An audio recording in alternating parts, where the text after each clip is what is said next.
Who lives in a house like this? Is it me?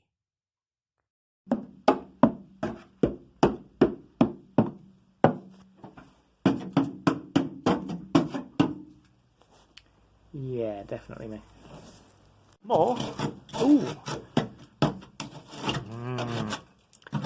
Chunky. Chunky and fresh. Yep, that's definitely a camera. Well, I have bought a 19 something two-door Morris 1000 that is a bit knackered. So yeah, it's got no engine, no gearbox, 3 wheels, various, hilarious rusty bits, no back seats, and I'm going to cut it in half because I can, and I'm a mental patient. Why don't you have a guided tour of this marvellous piece of rust with some bijou lighting?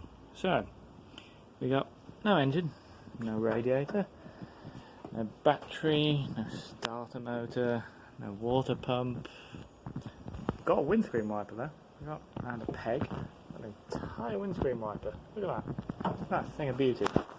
There is, however, a windscreen. One door. It's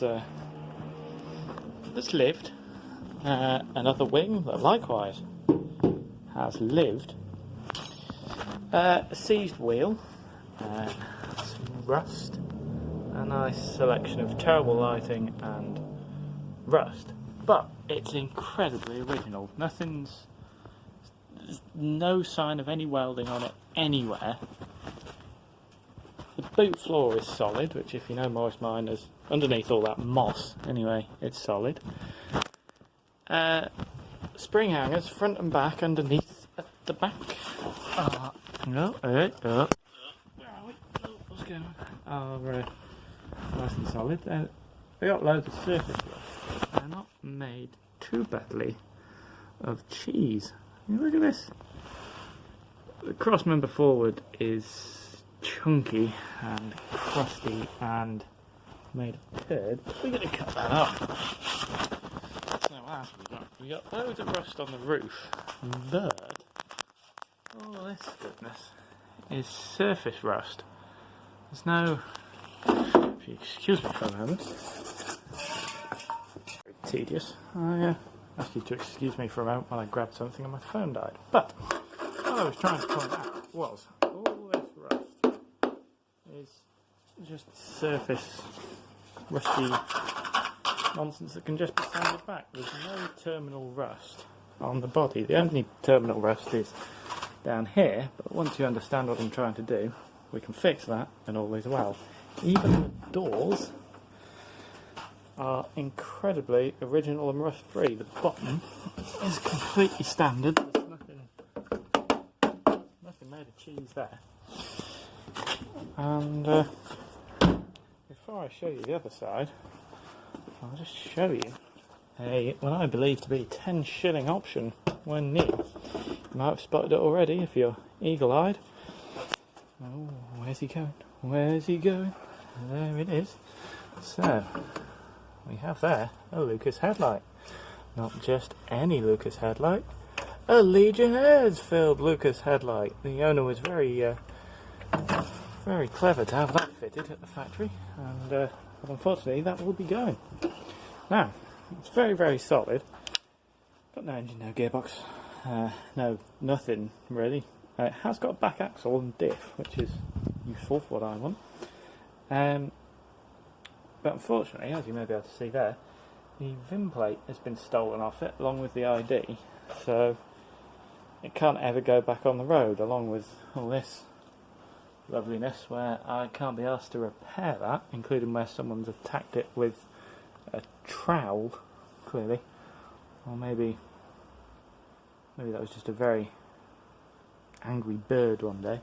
But if we go around to the other side, there's still some useful panels I could salvage from this, and apparently left-hand trunnion at the top there is proverbial rocking horse poo, so you'll need a left-hand trunnion.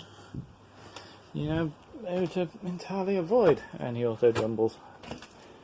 Because I'll talk to you for hours about trunnions. Rusty wiper motor, anyone? So, go over here. This door is unwell. I don't know quite what's going on down there, but that's not right. But I don't need the doors. If we go around here, we see more surface rust nonsense, but it's not too bad. There's the inevitable problem around here with all that. But, oh, I'll fix that. I fixed it before. I'll fix it again, by jingo. And there's a nice little bit of history. Visit the world of the Penyscunner Wildlife Park. Kilfree? Neath, Wales. That's a nice thing. There's also, which I'll show you in a minute, the original supplying dealer sticker in the, what's it called? Passenger door. That's the one. Ooh, look at that, excellent lighting. So, my plan for this is get rid of the structural moss, because as pretty as it is, it's surplus to my requirements. Similarly, fuel tank, Shanghai him out of there, and then I'm going to cut it roughly in half, but a bit longer than in half, and turn it into a camping trailer. You mean like a camping trailer to put your tent in? No, I don't want a tent anymore. You're gonna put your shoes in it and like a nice picnic basket? Nah, not really. I'm going to put me in it, really. I'll cut it about sort of. There's that bolt. Like there-ish. So this is me lying down with the magical, mysterious, invisible boot lid shut. And yeah, gonna sleep in this, so I don't have to put a tent up. Because you know, no one wants to be pitching a tent on a muddy field, do they? He said pitching a tent. Anyway, so I've made a start on some stuff. It's pretty stripped out anyway. It didn't really have any of the interior. It had front and rear door cards, but the rear ones that, oh yeah, there we go, they normally go there. An exact match for the car that I'm gonna,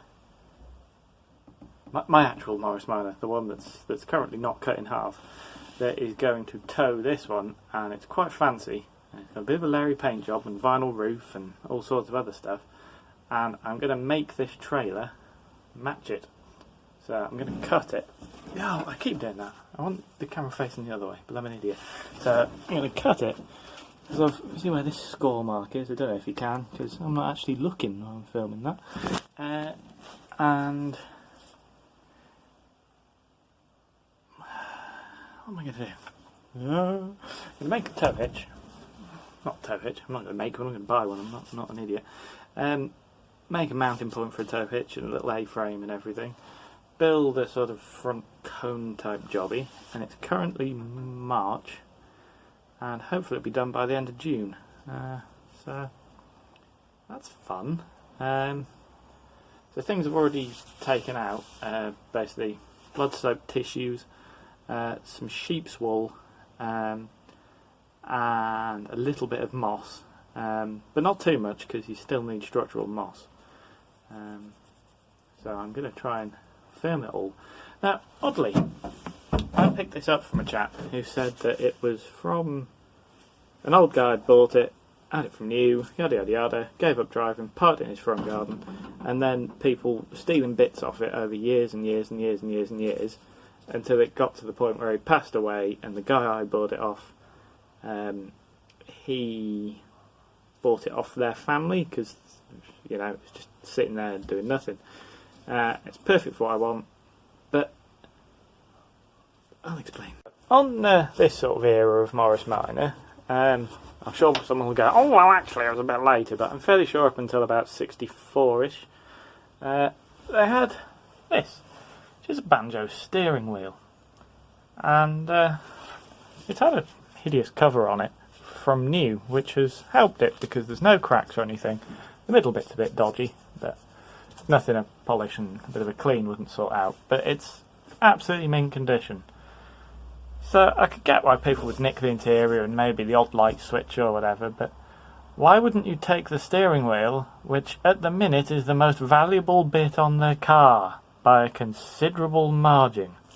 Yeah, so I'm going to sell that, because I don't need a steering wheel in my trailer. Do need is someone to tell me how to film stuff and hold the camera the right way round so I'm not buggering about the aspect ratio all the time. But other than that, I hope, you know, at least 3 people watch this and maybe I get the hang of this whole thing.